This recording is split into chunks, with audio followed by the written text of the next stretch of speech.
Internet recrute à tour de bras et c'est une nouvelle tendance. Les écoles de code comprenées de programmation informatique fleurissent. Les élèves que nous allons rencontrer sont formés en quelques mois seulement, avec à la clé un job assuré à la sortie.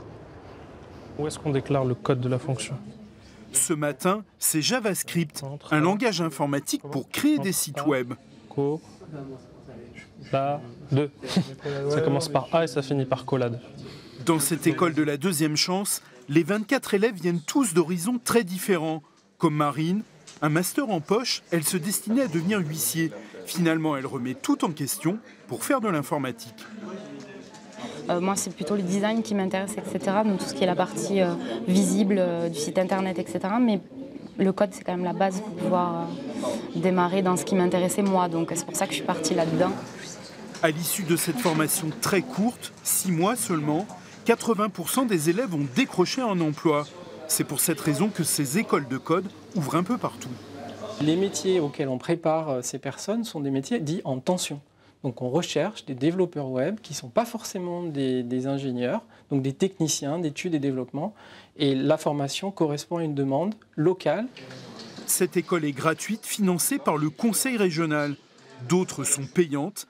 Ici, casquette, tatouage et chaussettes pendant les cours. Cette école au look plus branché, mais qui coûte 6 000 €, dépoussière l'image du programmeur. C'est plus le côté geek, boutonné à lunettes, pas du tout. C'est vraiment un métier où on est là, on échange, c'est très dynamique. C'est vrai qu'on pourrait croire que coder, c'est être derrière son ordinateur fermé, alors que pas du tout. En fait, il y a beaucoup d'échanges, on va tous s'entraider, on va tous se voir les uns les autres. Allez, on tourne. L'exercice est ludique. À tour de rôle, les élèves écrivent des lignes de code. Mais l'apprentissage est intensif, 8 heures par jour.